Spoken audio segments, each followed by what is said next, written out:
Malaki ang impluensya ng relihiyon sa kasaysayan. Sa Europa, noong panahon ng Roman Empire, malawak ang naging kontribusyon ng simbahan sa lipunan at politika. Ang pari at madre noon ay hindi lang sa loob ng kumbento makikita. Lumalabas sila at nagtuturo ng pagtatanim, pagpapanday at paghabi. Ang monks at mga madre rin ang nagpalaganap ng Kristyanismo sa paganong Germans. Matagumpay sila kaya't naging maimpluwensya ang Kristyanismo sa buong Europa. Sir, history class na ba tayo? Hindi, pero dapat bilang singers, malawak yung pangunawa nyo sa maraming bagay. Tulad ng relihiyon. Paano nga ba ito nakakaapekto sa ating buhay? Sir, tulad ng pagtutol ng simbahan sa ibang batas na ipinasa ng gobyerno? Oo, laws on death penalty, abortion, contraceptives at kung ano-ano pa. May opinyon ng simbahan dito. Minsan, may impluwensya sila sa desisyon ng gobyerno. Okay, sa exercise nyo, gusto ko mag-research kayo kung paano naka-impluwensya ang relihiyon sa atin. Pumili kayo ng kanta kung saan ginamit yung relihiyon para maging impluwensya sa lipunan at bansa. Sir, parang ang hirap naman po nun, sir. Kaya nga by group ito, maraming kanta, kailangan lang maghanap kayo.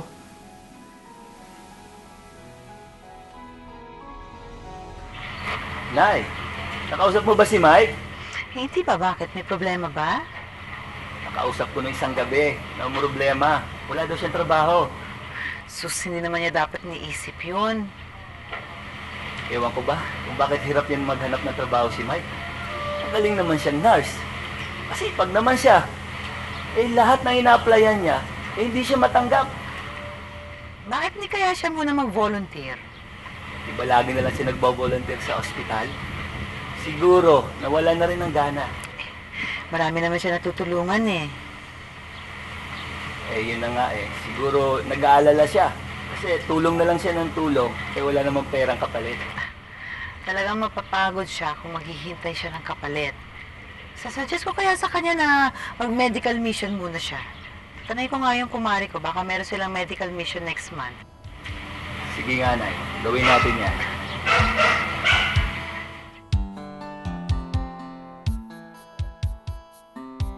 Ang hirap naman ang pinapagawa ni Sir. Kanta na lang kaya sa long. Ang dami ko pang may isip. Oo nga. Challenge nga to eh. Pero may natutunan tayo, di ba? Kaya okay lang. Pero sabi nga dito, magulo daw ng panahon ng Middle Age. Kaya simbahan na nag-unite para sa mga tao. Yan na lang. Isip tayo ng kanta about unity. Pwede.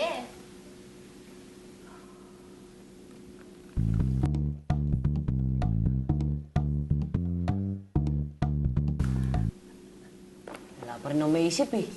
Ako rin. Ang hirap. Kung sa mga Muslim kaya, paano nakaka-influensya ang relihiyon sa kanila?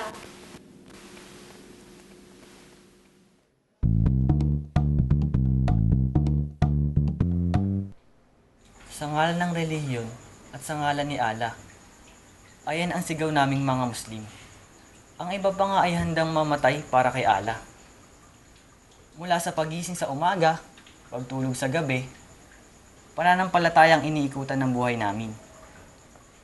Pati sa pagkain nyo, di ba? Hindi kayo kumakain kapag hindi halal. Ano nga yun?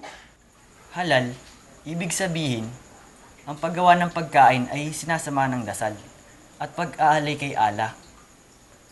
Bukod sa banal ang preparasyon nito, hindi ito sinasama ng bawal na sangkap. Tay, nakausap ko yung kumari ko. Meron din silang medical mission sa susunod na linggo sa Bicol. Magandang balita yan ah. O ano, nakausap mo na ba si Mike? Hindi pa nga eh, pero babalitaan ko siya. Nay, di ba nakasama ka na rin sa medical mission? Oo, tay, pero hindi medical mission. Pero konektado sa simbahan. O anong ginagawa nyo? Tinutulungan namin yung mga kababaihan na naging biktima ng pang-aabuso. Nagbibigay ang simbahan ng counseling at livelihood opportunities para sa kanila. Pag-asa na rin ang pagpabagong buhay. Marami kayong natutulungan. Aba, oo, tay, pero alam mo ba, mas nakatulong ito sa akin dahil lumawak ang pangunawa ko sa kalagayan nila. Sana subukan ni Mike ang medical mission, ano? Pila lang po. Hindi po tayo makapagsisimula kung hindi tayo pipila. Ate, dito lang po ang pila. Sige po. Pila lang po. Mike, okay lang bang tumulong ka sa registration? Ang daming tao mukhang hindi ko kakayanin mag-isa. Sige po, ate, okay lang po. Ano pa bang makatutulong ko sa inyo? Oh, Mike, pakiguide po yung nasa likuran. Sige po, sige po. Pagkataon ko lang makarating ako rito para makapagpatingin ako sa doktor. Kaya ako'y nagsadya.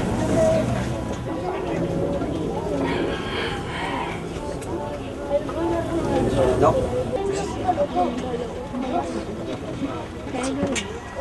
Ano po nararamdaman niya, Lai?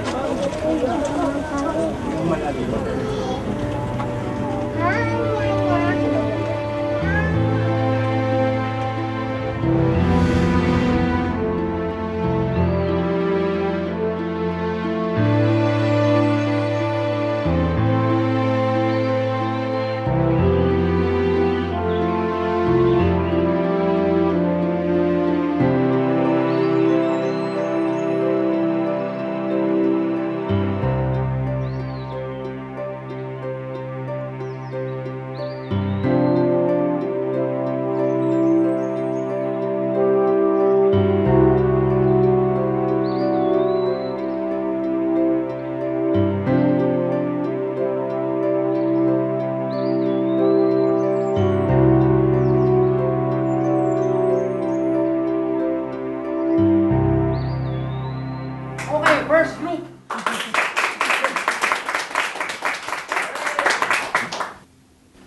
May nagsasabing relihiyon daw po ang dahilan kaya maraming gulo. Pero sa tingin ng grupo namin, hindi relihiyon ang problema, kundi iyong maling pagkakaintindi ng mga tao sa kanilang paniniwala. Itinuturo ng simbahan na magmahal tayo ng ating kapwa. Magmahal upang magkaroon ng kapayapaan at katarungan. Sana laging pag-ibig ang manahan sa ating mga puso.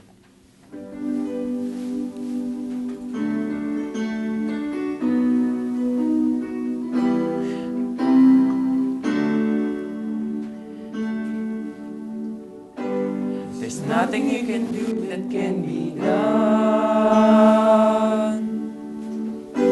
There's nothing you can say that can be sung. Nothing you can say, but you can learn how to play the game. It's easy. There's nothing you can make that can be made. No one can say that can be said. Nothing you can do that you can learn how to be the guy. It's easy. All you need is love. All you need is love. All you need is love, love. Love is all you need.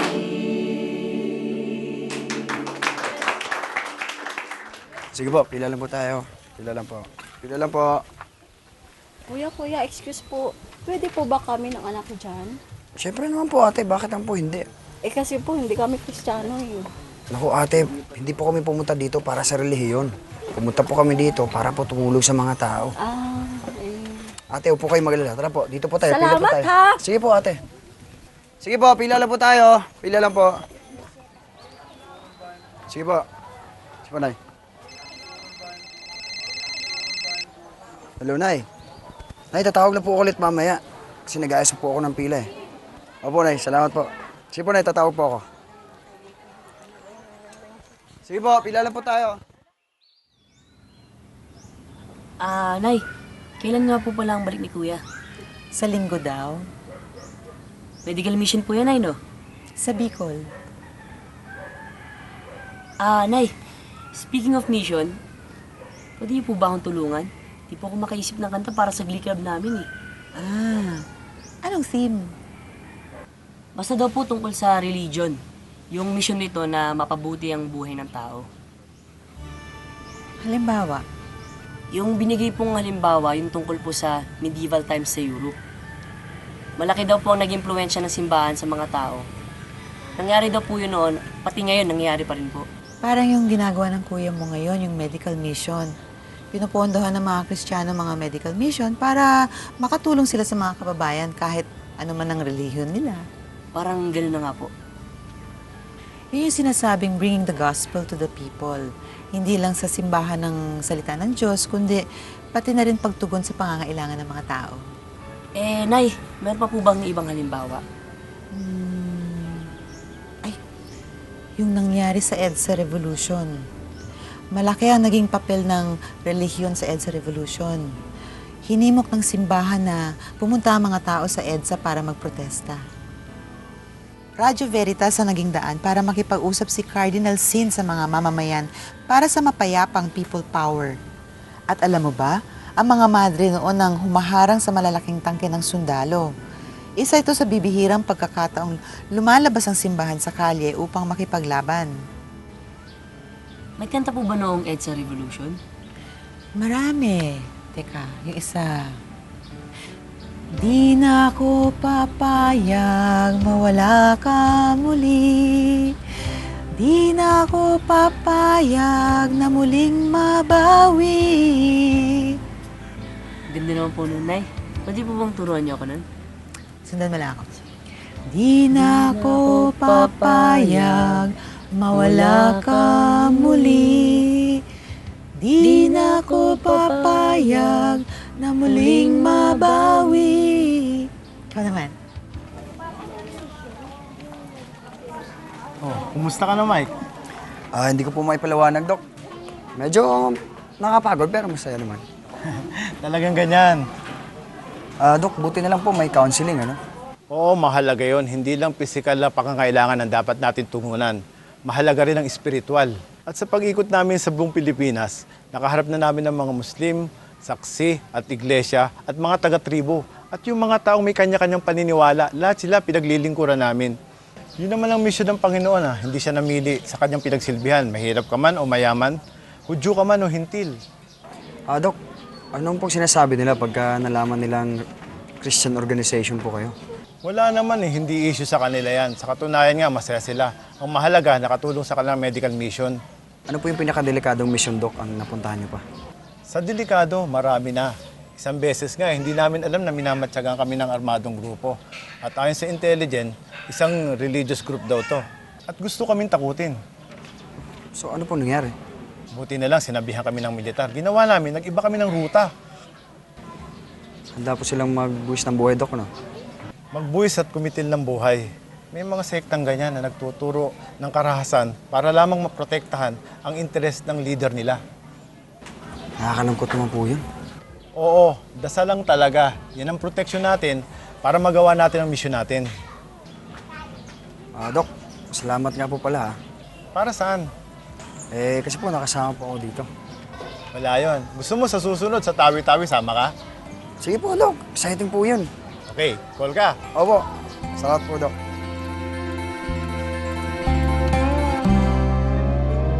Magandang umaga po sa inyo lahat. First time ko pong sumama sa medical mission ninyo. Sa katunayan nga po, hindi po ako dapat sasama. Pero siguro ang Panginoon ang gumawa ng paraan para makasama ako dito. Siguro po bilang pasimula, may babasahin po akong isang makabagong parabula na nakuha ko po mula sa isang magazine. Ang pamagat po nito ay ang parabula ng mapanganib na daan.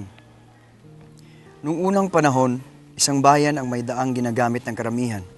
Malawak ang daang ito, ngunit nagiging makipot sa bandang dulo. Habang dumarami ang mga sasakyan, kumakapal ang traffic dito na nagiging sanhi ng iba't ibang aksidente ng mga dumadaang tao. Hindi ito lingid sa kaalaman ng marami. Sa katunayan, sa simbahan tuwing linggo, madalas ang papuri ng pari sa mga mabubuting Samaritano na tumutulong sa mga naaksidente sa bahagi ito ng daan ng kanilang bayan. Ngunit isang araw, isang taga-simbahan ang nakaisip ng paraan para ayusin ang problema. Bakit hindi natin palawakin ang daan? Maganda ang ideya, ngunit kung papalawakin ito ay maapektuhan ang taniman ni Mayor. Hindi tayo pwedeng makialam dyan, politika yan, sabi ng pari. Walang nagawa ang taga-simbahan. Ang pari nagpatuloy sa kanyang sermon ukol sa pagiging mabuting Samaritano at pagtulong sa mga kababayang naaaksidente sa mapanganib na daan. Bilang mga Kristiyano, madalas ayaw nating makialam sa mga nangyayari sa ating lipunan. Tulad po ng binasa kong parabola, madalas ay nasa comfort zones tayo at ayaw nating lumabas sa ating simbahan. Mahalaga po ang natutunan ko sa misyon na ito. Natutunan ko ang kahalagahan ng pagkakaisa. Iba't iba man ang simbahan natin, iisa ang ating layuning tumulong sa mga nangangailangan. Dito, naunawaan kong hindi sapat ang pagsimba lamang tuwing linggo. Kailangang lumabas tayo at maunawaan ang nangyayari sa lipunang ating ginagalawan. Kailangang maisabuhay natin ang turo ng simbahan. Kailangang maging mula tayo sa nangyayari sa paligid para makatugon tayo ng tama. Nung una, ayaw ko po sana sumama dito. Dahil sabi ko nga kay nanay na nagsasawa na akong tumulong. Pero ngayon, naintindihan ko na kung bilang simbahan, kung hindi tayo tutugon sa mga pangangailangan ng tao, sino pa bang gagawa nito? Last day na po ng mission natin. Pero hindi po itong huling pagkakataon para mag-volunteer ako. Hanggat maaari, lagi po akong sasama para makatulong. Maraming salamat po sa inyo lahat.